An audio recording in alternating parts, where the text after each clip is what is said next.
Imagine this for a moment. A group of men set out to reform what they saw as a broken church. They begin with passion, with zeal, with the language of unity and renewal. Yet within just a few decades, those same reformers not only broke with Rome, they broke with one another. Lutherans rejected Zwingli.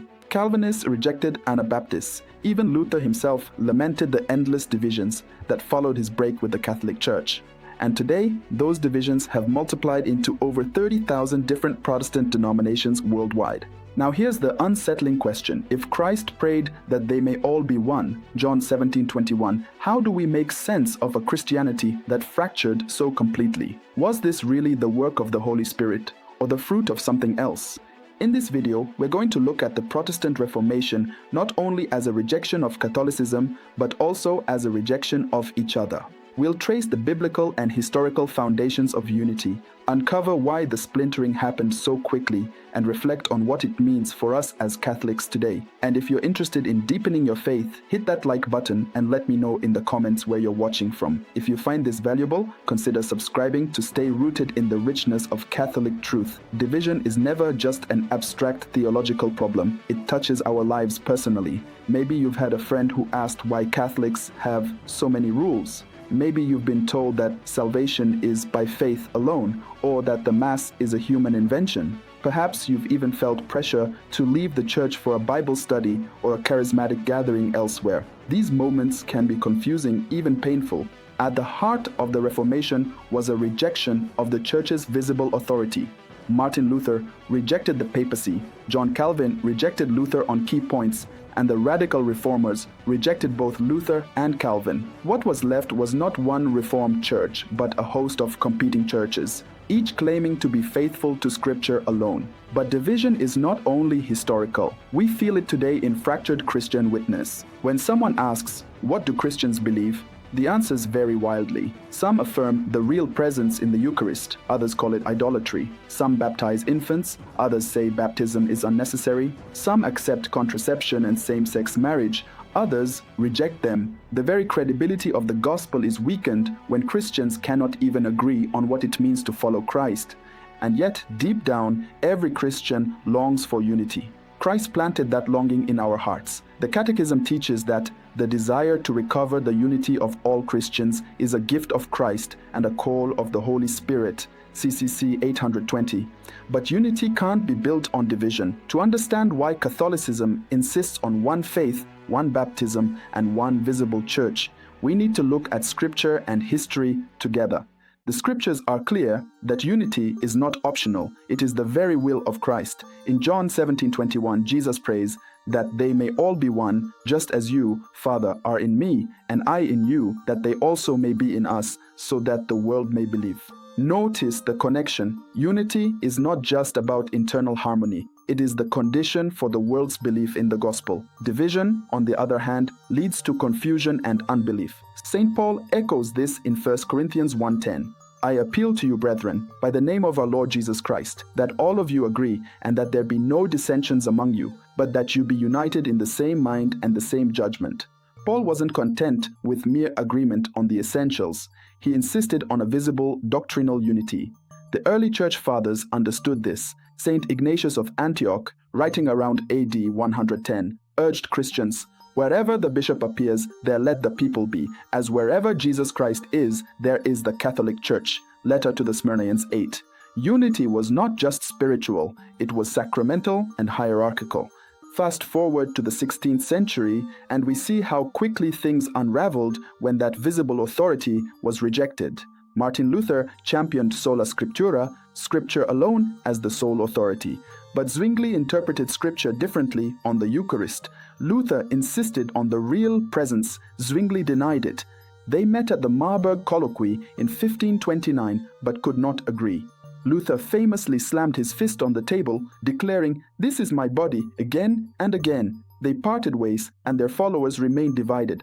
John Calvin added another layer, emphasizing predestination in a way Luther never did. The Anabaptists rejected infant baptism, something both Luther and Calvin defended. And so, within a single generation, the Reformation had fractured into multiple, often hostile camps. Pope Leo X, in his Bull Exsurge Domine in 1520, warned that Luther's teachings would cause division and ruin of souls. And indeed, division was the inevitable fruit once the principle of private interpretation replaced the visible teaching authority of the Church. The Catechism puts it this way: Christ governs his Church through the Pope and the bishops in communion with him. CCC 895. Without this structure, the result is fragmentation. So what does this mean for us as Catholics today? First, it means we cannot take the unity of the Church for granted. The Church is not a man-made institution that we can change at will. It is, as St. Paul calls it, the pillar and bulwark of the truth. 1 Timothy 3:15.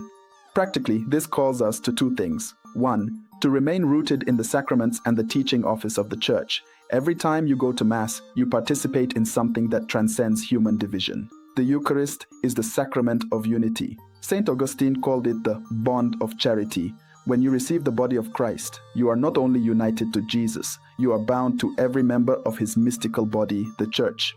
2, it calls us to charity towards our separated brothers and sisters. Many Protestants sincerely love Christ, and often their zeal puts Catholics to shame.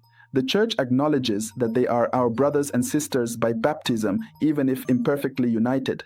Vatican II's decree Unitatis Redintegratio reminds us, the Holy Spirit uses these churches and ecclesial communities as means of salvation, but it also insists that the fullness of the means of salvation subsists only in the Catholic Church.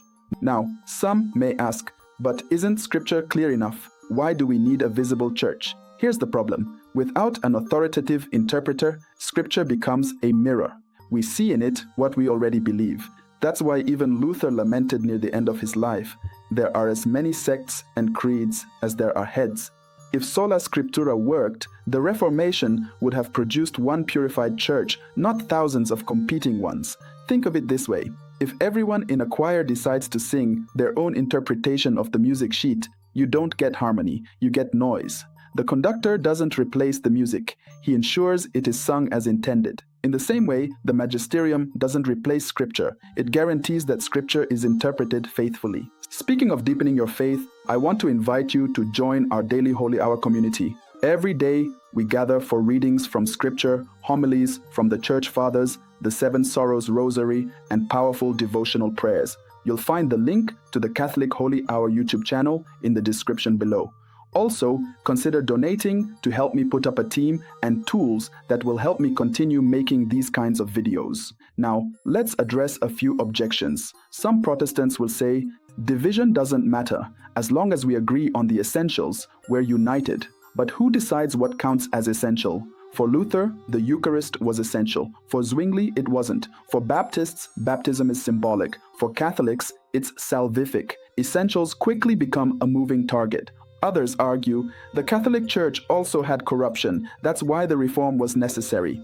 And yes, the Church in the 16th century had deep wounds, simony, immorality, abuses of indulgences, but the solution to corruption is not division. The saints who reformed the Church, like Saint Teresa of Avila, Saint Charles Borromeo, and Saint Ignatius of Loyola, worked within the Church, not outside of it. As St. Augustine once said, you cannot have God as your father if you do not have the Church as your mother, on Faith and the Creed 10. Finally, some say, unity is invisible. As long as we all love Jesus, we are one. But Jesus did not establish an invisible church. He established a visible one built on the rock of Peter, Matthew 16:18. The early Christians recognized bishops, sacraments, and a common faith as the markers of unity. Invisible unity is too easy. It costs us nothing. Visible unity, on the other hand, demands humility and obedience. So here are the key takeaways. First, the Protestant Reformation was not just a break from Rome, it was the beginning of endless division. Second, true unity is found only in the visible, sacramental, apostolic church that Christ founded. And third, as Catholics, we are called not to arrogance, but to fidelity and charity, rooted in the truth, but extending love to all who seek Christ. Let me leave you with this encouragement. The divisions of Christianity can feel overwhelming, but unity is not our achievement, it is Christ's gift. Our task is to remain faithful, to pray for our separated brothers and sisters, and to witness to the beauty of the Catholic Church.